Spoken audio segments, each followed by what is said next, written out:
Hello students, very good morning. We are on the unit number 2.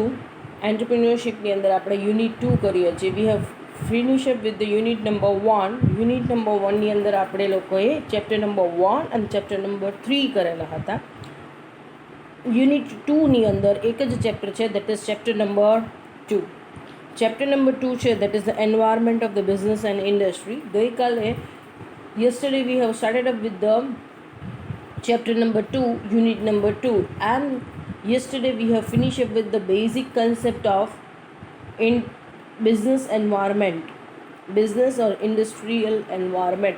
એની અંદર આપણે ત્રણ વસ્તુ ભણી ગયા, ઇન્ટ્રોડક્શન્સ ભણી ગયા, એનો મિનિંગ ભણી ગયા બિઝનેસ એન્વાયરમેન્ટનો. નેક્સ્ટ આપણે લોકો એન્વાયરમેન્ટલ એનાલિસિસનો કન્સેપ્ટ ભણી ગયા, what do mean by environmental analysis, અને ત્યાર પછી આપણે લોકોએ ભણ્યા હતા એન્વાયરમેન્ટલ ડાયગ્નોસિસ એટલે શું. ક્લિયર? આટલા કન્સેપ્ટ આપણે ગઈકાલે ભણી ગયા. આજે આપણે લોકોએ કરવાનું છે analysis related to the external environment. So આપણે ગઈકાલે જોયું હતું કે internal as well as external environment both have a great impact on the success of the business or on the running of the business or industry. બંને environment છે જે બંને એન્વાયરમેન્ટની impact external કહો કે ઇન્ટરનલ કહો, both have a impact on the business. But external environment શું કામ એટલું vulnerable છે? Because we don't have a control over the external environment. Whatever the things are happening in the external environment, it's uncontrollable one. Clear? We have to observe the things and accordingly we need to bring the changes in the internal environment. Yeah? External environment માં કોઈ પણ ઈ શું કામ એને બહુ અનકન્ટ્રોલેબલ vulnerable છે external environment, કારણ કે ઇન્ટરનલ એન્વાયરમેન્ટ હજી આપણા કંટ્રોલમાં છે. The business owner or the entrepreneur have a control over the internal environment. આંતરિક પર્યાવરણ, ધંધાનું આંતરિક પર્યાવરણ છે એના ઉપર આપણો અંકુશ છે, જે ધંધાર્થી છે એનો અંકુશ છે. એટલા માટે એક્સટર્નલ એન્વાયરમેન્ટ બહુ ડેન્જર છે. ક્લિયર? શું કામ એને?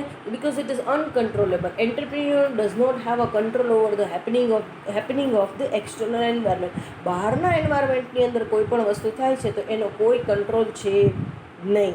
ક્લિયર? ધંધાર્થીનો એની પર કોઈ કંટ્રોલ છે નહીં. ખાલી ને ખાલી એની પાસે એક જ ઓપ્શન છે કે whatever happening is in an external environment, observe the things. Clear? And try to cope up with the changes which are taking place in the external environment. એ ખાલી એટલું જ કરી શકશે કે બાહ્ય પર્યાવરણની અંદર શું પરિવર્તન આવી રહ્યા છે, શું બદલાવો આવી રહ્યા છે, એ બદલાવોને ઓબ્ઝર્વ કરો અને એની સાથે સહસંબંધ બાંધવાની ટ્રાય કરો. Try to cope up with the things. બીજો એની પાસે કોઈ ઓપ્શન છે નહીં. ક્લિયર? સો અહીંયા શું કહે છે કે ભાઈ external environment is very important to scan. અહીંયા ધંધાર્થીએ કોન્સ્ટન્ટ બેઝિસ ઉપર entrepreneur required to analyse the things on a constant basis. External environment બાહ્ય પર્યાવરણના જે કોઈ પરિબળો છે એ પરિબળોને ખૂબ જ કોન્સ્ટન્ટ ધ્યાનમાં રાખવા પડે છે અને એના રિલેટેડ ડિસિઝન્સ, એને આધીન ડિસિઝન શેમાં લેવા પડે છે? ઇન્ટરનલ એન્વાયરમેન્ટની અંદર. એટલે કે આંતરિક પર્યાવરણની અંદર કોઈ પણ નિર્ણયો લેવાના થશે તો આંતરિક જે કોઈ નિર્ણયો લેવાના થશે એ શેના આધીન હશે? ડિસિઝન્સ, મેનેજરલ ડિસિઝન્સ શેના આધીન હશે? Analysis of external environment. Clear? બાહ્ય પરિબળો છે એનું પૃથ્થકરણ કરશો, એના આધીન તમારે આંતરિક નિર્ણયો લેવા પડશે. તો which are the factors, what are the factors are there which have a great impact? Clear? એવા કયા કયા બાહ્ય પર્યાવરણની અંદર પરિબળો છે જેની ધંધા ઉપર સીધી અસર છે? First one is the economic environment. First પહેલું વસ્તુ કે છે ઇકોનોમિક એન્વાયરમેન્ટ, એટલે કે આર્થિક પર્યાવરણ. આર્થિક પર્યાવરણ જે છે એનું ગ્રેટ ઇમ્પેક્ટ છે ધંધા ઉપર. હવે આર્થિક પર્યાવરણની અંદર શું આવશે? તે કે ભાઈ આર્થિક પર્યાવરણની અંદર આવશે economic conditions of the Nations. આપણા દેશની આર્થિક પરિસ્થિતિ કેવી છે, type of economy prevailing in the Nations, કઈ પ્રકારનું અર્થતંત્ર આપણા સમાજ મીન્સ આપણા દેશની અંદર છે. મિશ્ર અર્થતંત્ર છે, મૂડીવાદી છે, સમાજવાદી છે, whether we are following the mixed economy, capitalism, socialism, શું ફોલો કરીએ છીએ એની વાત કરવામાં છે. Economy policy of the nation, આપણી આર્થિક પોલિસીઓ કઈ કઈ છે? Clear? The development stage of the nation, અત્યારે આપણો દેશ છે એ કયા સ્ટેજના છે, વિકાસના કયા સ્ટેજમાં છે, આપણો what is the development rate of the nation, વિકાસનો દર શું છે સમાજનો, એ બધી વસ્તુઓ ધ્યાનમાં રાખવાની છે.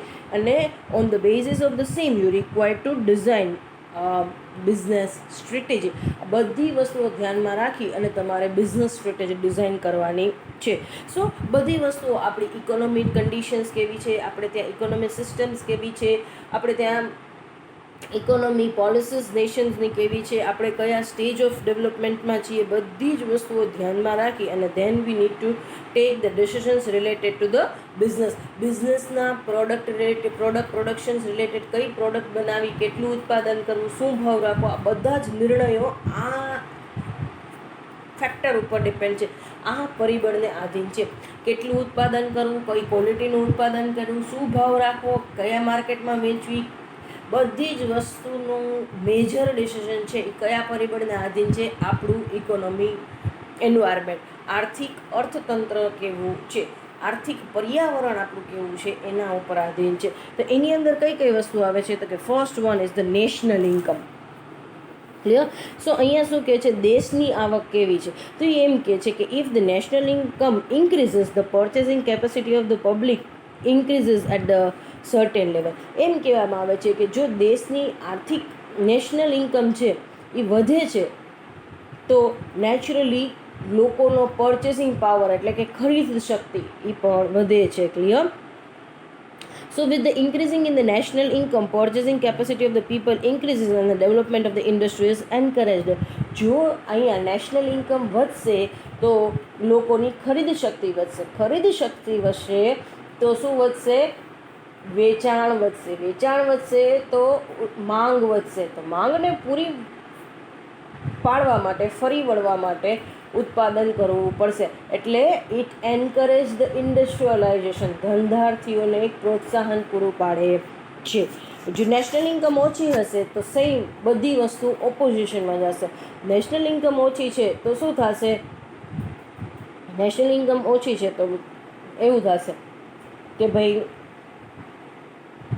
નેશનલ ઇન્કમ ઓછી છે, લોકોની આવક ઓછી છે એટલે ખરીદ શક્તિ ઓછી છે, એટલે જેટલું ઉત્પાદન થાય છે એ પણ વધી પડે છે. તો people wish two shut down the industries, લોકો ધંધા બંધ કરીને બેસી જશે. ક્લિયર? કારણ કે નુકસાનથી તો કોણ ધંધો ચલાવશે. ક્લિયર? પર કેપિટલ ઇન્કમ, પર કેપિટલ એટલે વ્યક્તિગત આવક. અહીંયા શું કહે છે, increasing in the national income also increases the પર capital income of the nation. દેશની આવકમાં વધારો થશે તો વ્યક્તિગત આવકમાં પણ ચોક્કસ વધારો થશે. ક્લિયર?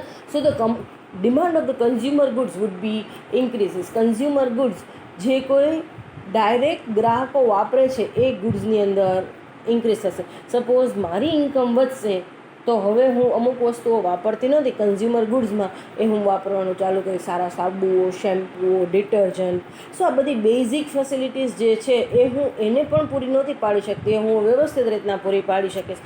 સો બેઝિક જે રૂટીન વસ્તુઓ મળે છે, કન્ઝ્યુમર ગુડ્સ એટલે કેવા ગુડ્સ, કેવો માલ કે જે રોજબરોજના વપરાશમાં આવતો હોય એવા કન્ઝ્યુમર ગુડ્સની ડિમાન્ડ વધશે. કારણ કે મારી પાસે આવક વધશે તો સૌથી પહેલાં હું શું વિચારીશ કે to satisfy the basic necessity.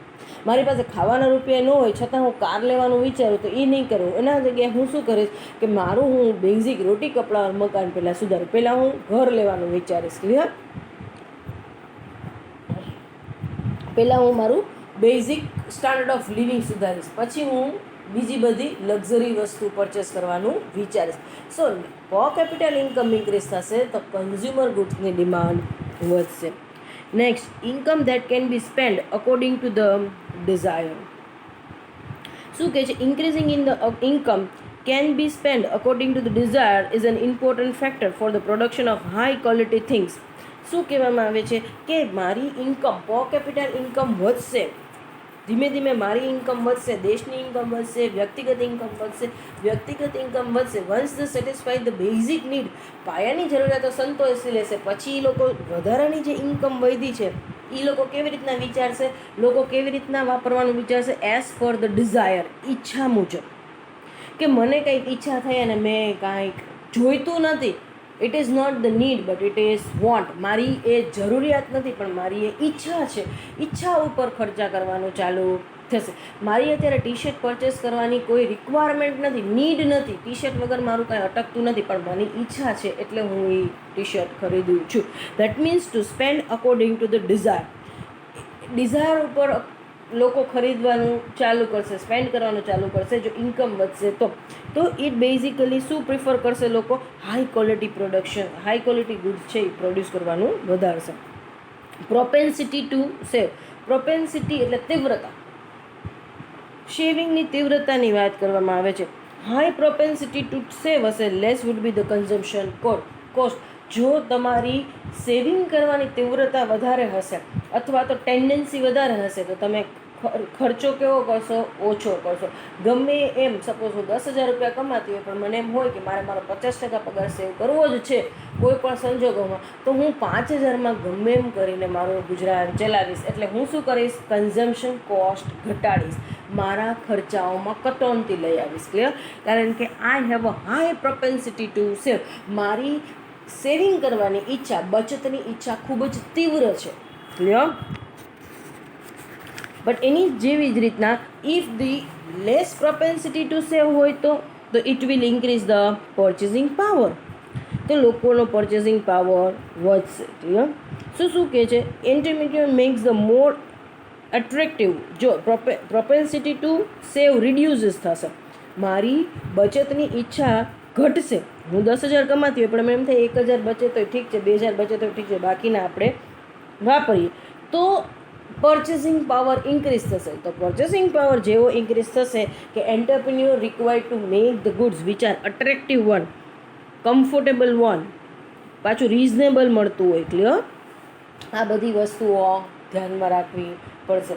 સે ફોર એક્ઝામ્પલ મારી પ્રોપેન્સિટી ટુ સેવિંગ ઘટશે તો મને શું થશે? ઘણા ટાઈમથી આ મોબાઈલ છે, હાલો ને બીજો મોબાઈલ લઈએ નવો. ઘણા બધા મોબાઈલ્સ નવા આવ્યા છે, ઘણા બધા કેમેરા ફીચર્સ આવ્યા છે, ઘણા બધા નવા ફીચર્સ સાથે મોબાઈલ આવ્યા છે, તો ચલો ને નવો લઈએ. આ વખતે આટલું ઓછું સેવ કરીએ એની જગ્યાએ નવો લઈએ. ક્લિયર? તો એ લોકોએ શું કરવું પડશે? પ્રોપેન્સિટી ટુ સેવ રિડ્યુસ થશે. બચતની તીવ્રતા, બચતની માનસિકતા જો સમાજમાં ઘટશે તો એ લોકોએ અટ્રેક્ટિવ, કમ્ફર્ટેબલ અને રીઝનેબલ પ્રોડક્ટ્સ બનાવવી પડશે. કારણ કે consumptions would be high, consumption વધશે. Clear? Then the price rise or the trend related to the inflation. Inflation એટલે શું? ફુગાવો, ભાવમાં વધારો. જેવું ઇન્ફ્લેશન લેવલ વધશે તો તરત જ પ્રાઇસ રાઇઝ થશે તો consumption would be go down.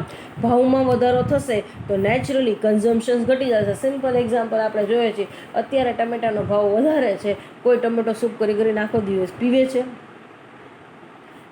શિયાળામાં ટમેટાનો ભાવ સાવ સસ્તો હોય તો આખો દિવસ આપણે એનું કન્ઝમ્પશન્સ વધારે કરીએ છીએ. તો નેચરલ વસ્તુ છે કે ભાઈ પ્રાઇસ રાઇઝ થાય છે તો it had the adverse effect. Adverse એટલે ખોટી ઇફેક્ટ.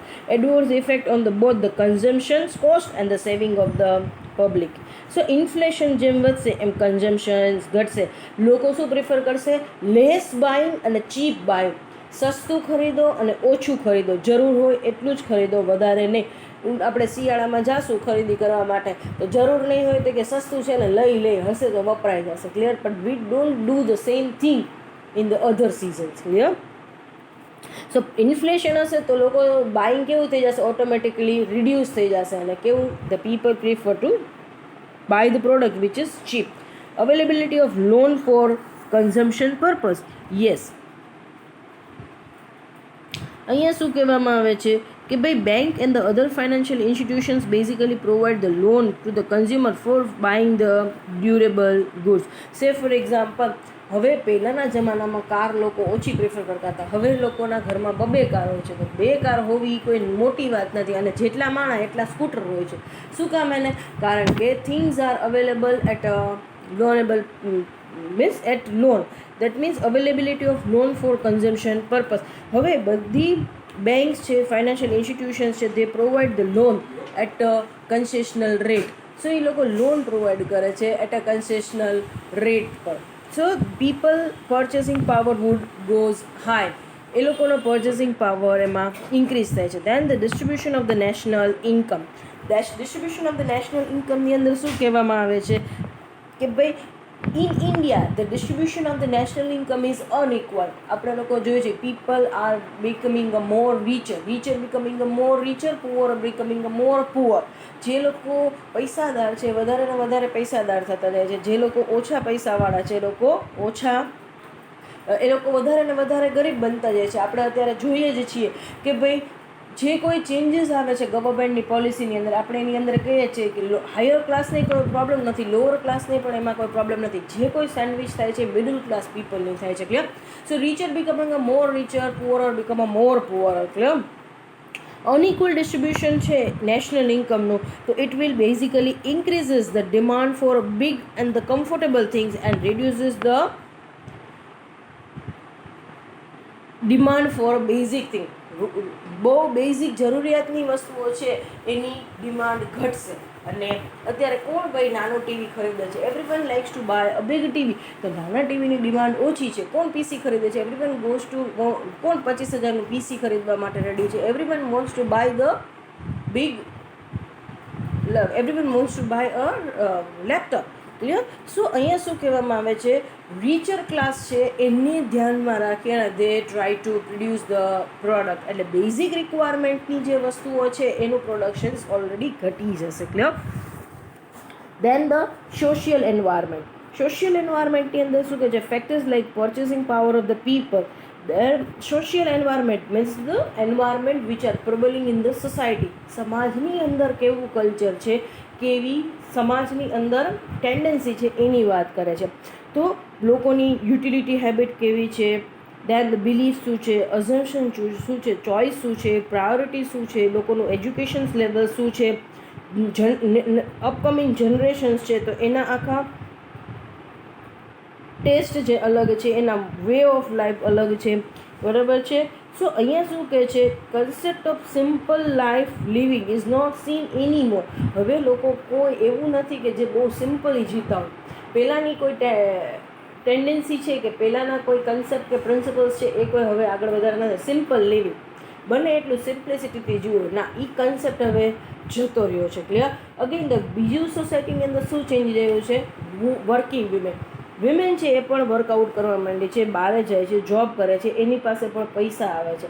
પૈસા આવે છે એટલે એ લોકો શું કરે છે, they spend more amount on the fashionable clothes, cosmetic, vehicles, electronic appliances. ઘરે એ લોકો વેક્યુમ ક્લીનર લઈ વસાવી લેશે. શું કામ? એને ફટાફટ કામ થાય. વોશિંગ મશીનની ડિમાન્ડ વધશે, વર્કિંગ વુમન થાય છે એટલે વાસણ ધોવાના મશીન્સની ડિમાન્ડ વધશે. ક્લિયર?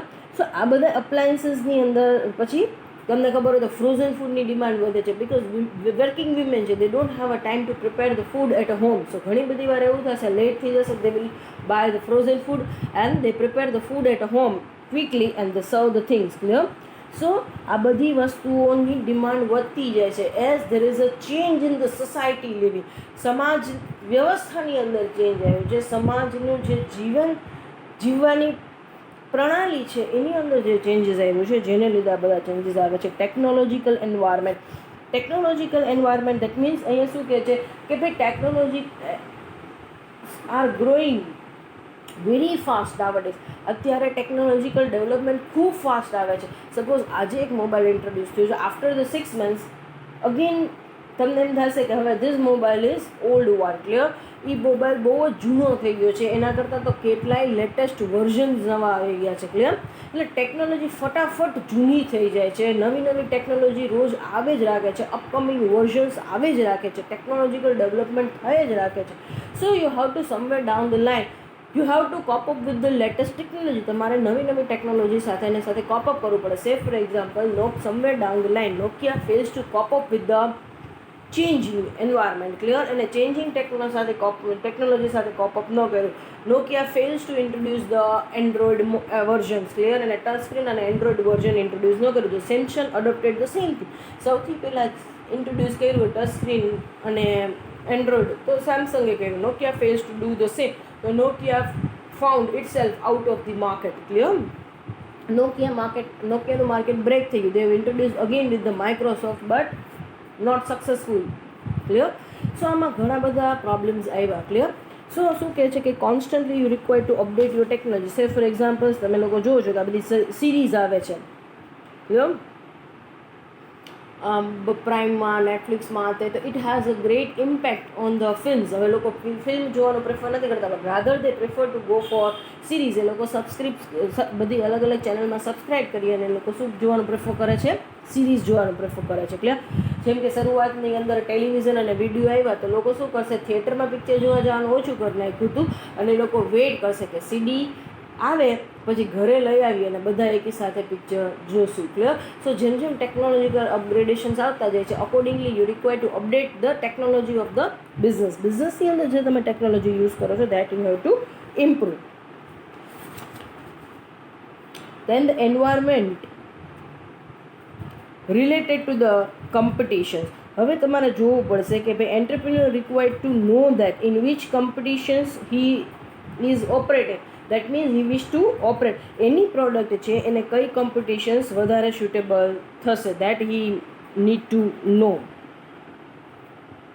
એ એને ખાસ જોવું પડશે. So the entrepreneur should have a knowledge regarding the what type of the competitions prevail in the business and which competition is perfect for him. કઈ કોમ્પિટિશન્સમાં મારે પ્રિવેલ કરવું છે, એટલે મારે કેવું પ્રોડક્શન્સ કરવું પડશે. એટલે આપણે અલગ અલગ માર્કેટ કોમ્પિટિશન્સ આપેલી છે. Perfect competitions, monopoly competition, monopolistic competition and the oligopoly competition. આ અલગ અલગ પ્રકારની કોમ્પિટિશન્સ છે. પરફેક્ટ કોમ્પિટિશન્સની અંદર તમે ઓલરેડી આ બધી વસ્તુઓ, આ બધી કોમ્પિટિશન ઇકોનોમિક્સની અંદર સેમ 1 ની અંદર ભણી ગયા છો. પરફેક્ટ કોમ્પિટિશન્સની અંદર શું હશે કે such type of the market you will never found in a real life situations. તમે રિયલ લાઈફ સિચ્યુએશન્સમાં આવી કોઈ માર્કેટ તમને જોવા મળતી નથી. Where the huge number of the buyer and the huge number of the sellers are there. ખૂબ બધા ઉત્પાદકો છે ને ખૂબ બધા ખરીદદાર છે, ખૂબ બધા સેલર્સ છે, ખૂબ બધા બાયર છે. Products are equal. બરોબર છે? અહીંયા તમને બધી પ્રોડક્ટ કેવી મળશે? ઇક્વલ જોવા મળશે. You can not differentiate the product easily. તમે એક પ્રોડક્ટથી બીજી પ્રોડક્ટને અલગ રીતના અલગ પાડી શકશો નહીં. બરાબર છે? Same product, colour, combinations, quality, prices, બધી વસ્તુ સેમ. અને in the perfect competition market would decide the price. So entrepreneurs are the price taker, not the price maker. એ લોકો price decide નહીં કરે, માર્કેટ જે price decide કરશે that they have to accept and accordingly they have to produce same quality, same quantity, same color, same packaging. You cannot differentiate the product easily. Clear? Monopoly competitions ની અંદર શું હશે કે ભાઈ one person or the single seller is there, so many buyers are there. એક જ seller હશે, એક જ પ્રોડ્યુસર હશે અને ઘણા બધા સામે બાયર હશે, તો એને કહેવામાં આવે છે મોનોપોલી કોમ્પિટિશન્સ. ઇજારાશાહી જેને તમે કહો છો. Monopolistic competition, this is the ideal competitions that we actually see in the real life situations. આવી પ્રોડક્ટ, આ કોમ્પિટિશન આપણે ખરેખર રિયલ લાઈફ સિચ્યુએશન્સની અંદર જોઈએ છીએ. Monopolistic competitions. Clear? So many buyers are there, so many sellers are there. Means few sellers are there, so many buyers are there. ઘણા ઓછા પ્રોડ્યુસર્સ છે, લિમિટેડ પ્રોડ્યુસર્સ છે અને ઘણા બધા બાયર્સ છે. Clear? Yes, you can easily differentiate the one product from the another product. બરાબર છે? એક પ્રોડક્ટથી બીજી પ્રોડક્ટ તમારે ઇઝીલી ડિફરન્શિએટ કરી શકો છો. Close substitutes are there. અહીંયા તમને ક્લોઝ સબસ્ટિટ્યુટ, બીજા વિકલ્પો મળી રહે છે. સે ફોર એક્ઝામ્પલ ક્લોઝઅપ છે, પેપ્સોડન્ટ છે, કોલગેટ છે. The all are producing the toothpaste. બરાબર? પણ બધા ટૂથપેસ્ટ જ મેન્યુફેક્ચર કરે છે. નાના મોટા ફીચર્સથી એકબીજાથી તમને અલગ પાડી શકો છો. અને prices are again not the same. બધી પ્રોડક્ટના પ્રાઇસ સેમ નહીં હોય. Slight variations would be there. Oligopoly કોમ્પિટિશન્સની અંદર few sellers are there but so many buyers are there.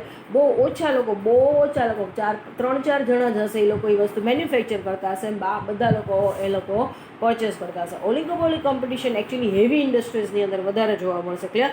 સે ફોર એક્ઝામ્પલ સ્ટીલ મેન્યુફેક્ચરિંગ છે, એરોનેટિકલ પાર્ટ્સનું મેન્યુફેક્ચરિંગ છે. આ બધી ઇન્ડસ્ટ્રીઝની અંદર ઓલિગોપોલી કોમ્પિટિશન્સ તમને જોવા મળશે, જ્યાં હેવી ઇન્વેસ્ટમેન્ટ છે, હાઈ રિસ્ક છે. એટલે few sellers are there, few manufacturers are there and they supply the products to every buyers. Yeah? So hereby we are completing our today's topic. So these are the external environmental factor which have an impact on the business. Clear? So આપણે external environmental factor ની અંદર economic factor, પછી social factors, technology factor અને ચોથું જોયું environment related to the competitions.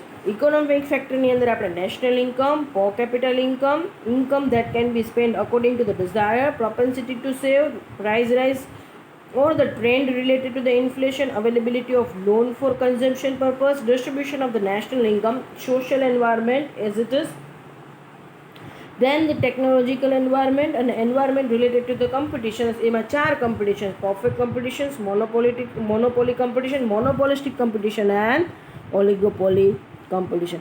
So today hereby we are completing our today's sessions. Next વીકની અંદર આપણે આગળ સેશન ચલાવશું. પણ મેં તમને કીધું તો એવી રીતના યુનિટ 1 છે. યુનિટ 1ની અંદર ચેપ્ટર નંબર 3 છે. એમાં 2 ટોપિક મેં તમને સેલ્ફ સ્ટડીમાં આપેલા છે. આખા ચેપ્ટરમાં રિપીટ થઈ ગયા છે. Requirement of venture capital fund in India અને વેન્ચર કેપિટલ ઇન્ડસ્ટ્રીઝ વાળો એક ટોપિક આપેલો હતો. ક્લિયર? સો એ 2 ટોપિક તમને લોકોને activity of venture capital fund in India topic number 10 અને ટોપિક નંબર 13 આ બંને મેં તમને સેલ્ફ સ્ટડીમાં આપેલા છે. તમારે જાતે કરવાના છે. ક્લિયર? સો આજનો આપણો ટોપિક અહીંયા કમ્પ્લીટ થયો, analysis related to the external environment. હવે જ્યારે અમારો નેક્સ્ટ સેશન આવશે ત્યારે આપણે નવા ટોપિકથી સ્ટાર્ટ કરશું, establishment of new industrial unit. Thank you so much for this sessions.